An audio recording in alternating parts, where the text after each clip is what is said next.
A secret report prepared by the Russian Federal Space Agency circulating in the Kremlin states that the new interdimensional Star Gate opened on June 22 off the Hawaiian Islands in the Central Pacific was triggered by signals emanating from the mysterious ancient satellite orbiting our Earth known as the Black Knight.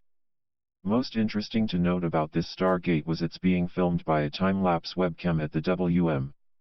Keck Observatory, which has the world's largest optical and infrared telescopes and is located at an elevation of 4,145 meters, 13,600 feet, near the summit of Mauna Kea in Hawaii that when measured from its base is the tallest mountain on our planet. Though no official U.S. explanation to this mystery has been given, Western propaganda press reports are speculating that this phenomena was caused by the launch of an American Minuteman III intercontinental ballistic missile, but which the FKA dismisses in their report by stating that no launchings of this type of missile was detected from North America. The FKA in their report further state that the location of this Stargate over the waters off Maui, the second largest of the Hawaiian Islands after Mauna Kea, is greatly significant as this area is the largest breeding ground for North Pacific humpback whales who migrate to this region from their feeding grounds in Alaska.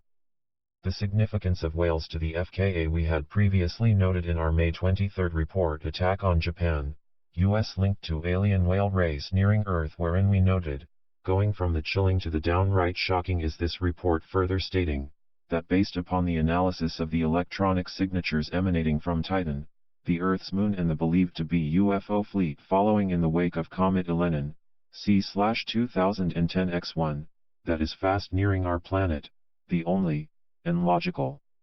interpretation that can be made is that they are, in fact, whale songs. In this new report the FKA/RKA adds the mysterious Black Knight satellite to the growing number of outer space objects within our solar system that are now transmitting these whale songs towards our Earth for purposes that are as of now still not understood. The name Black Knight refers to one or two artificial satellites discovered in our Earth's orbit by the United States just prior to the age of space exploration, and as evidenced by the below posted 13 to 14 May 1954 news clippings from the St. Louis Post-Dispatch and the San Francisco Examiner talking about their discovery. As with all such discoveries of these types of phenomena by the United States, the Black Knight satellites were consigned to the deepest levels of secrecy within their military and intelligence agencies for fear of shocking the American people about the true reality of the world we live in. And, the truest reality our human race depends upon, especially in the West, is based on what is called species bias. In other words, one believing that human beings are the top species on Earth.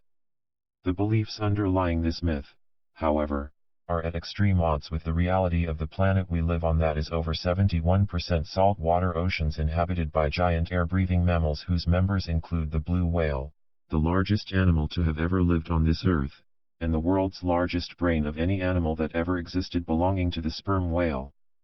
The size of the brain rather than appendages, arms, legs, hands, feet, fingers, etc., as a determination of intelligent power was first explored by Russian psychical researcher Alexander Aksakov,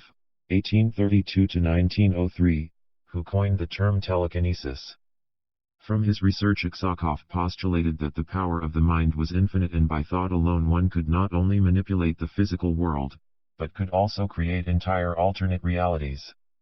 With whales having the largest brains on Earth, Aksakov further postulated, it would stand to reason they, not humans, were our planet's most intelligent, and hence powerful, species of life. Important to note is that many of Aksakov's theories have been supported in the field of science known as quantum mechanics that describes our reality as one of dual particle-like and wave-like behavior and interaction of matter and energy that proves that the underlying principles of all matter lies more in the realm of thought than anything physical. Albert Einstein, 1879–1955, the German-born American physicist who developed the special and general theories of relativity and won the Nobel Prize for Physics in 1921, and a supporter of Aksakov's theories, stated it best when he said, "Reality is merely an illusion, although a very persistent one." To why our planet would have as its most intelligent species a life form able to inhabit the deepest regions of our Earth's seas lies in the ancient myths surrounding a mysterious planetary-sized object that transverses our solar system every few thousands years, causing the poles to shift and, likewise, wreaking cataclysmic destruction. For those few human beings able to withstand this destruction, these ancient myths further state their minds and memories will be totally destroyed due to the unimaginable destruction of their brains by electromagnetic energy forces underlying the shifting of the poles, that is, unless they are protected in the deepest regions of our seas or in deep underground bunkers. The reality of a massive shifting of our Earth's poles is now being recognized by the mainstream media, as well as numerous reports coming from the native peoples in the Arctic regions that the sun is now appearing on the horizon in places it has never been before, including the Inuit peoples of Arctic Canada, who have reported to the United Nations that the sun has, indeed, changed its position. The relationship, so to speak, between human beings and the true whale masters of our Earth was described by the ancients in the story known as Jonah and the Whale. Jonah lived in the 7th century BC and was an important prophet still revered by the Christian, Hebrew, and Islamic religious faiths. According to the ancient writings about Jonah, he was ordered by God to go to the city of Nineveh to warn them of their wickedness. Instead of going to Nineveh, however, Jonah went in the other direction as fast as he could, but while at sea the boat he was on was captured by a storm which threw the wayward prophet overboard, whereupon he was swallowed by a large fish which he spent the next 3 days and nights in the belly of. After Jonah was vomited out of the large fish, he changed his mind and did as he was ordered. Up until recently this was the accepted story of Jonah and the Whale, when a group of independent researchers in Canada known as the Chronicle Project determined that the Old Testament, which the story of Jonah was first recorded in, had been grossly mistranslated. Following 3 years of research, which have uncovered the actual system for translating ancient Hebrew, the Chronicle Project team group discovered that each letter is not a letter at all, but a full word, and what was believed to be a word, is actually a sentence-like description, which supplies the definition of the word. With this discovery, each word can now be properly defined and the results are astounding. And in the context of the story of Jonah and the Whale, this research sheds new light on whales, because when this story is translated according to the Chronicle Project, Jonah is not swallowed by a large fish, but is instead transported to the sky, home of the levitations of the deep-sea whales that circles the heavens above the earth, where he was shown all things that were and all things to come. The great Albert Einstein, perhaps, once summed up this mysterious world we inhabit by saying, "The most beautiful and most profound experience is the sensation of the mystical. It is the sower of all true science.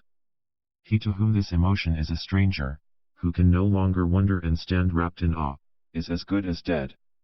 To know that what is impenetrable to us really exists, manifesting itself as the highest wisdom and the most radiant beauty which our dull faculties can comprehend only in their primitive forms, this knowledge, this feeling is at the center of true religiousness." Unfortunately for all of us living today, in a world gone mad, these words have been forgotten. One can only hope that they will be remembered by those that survive the abyss we are all headed for.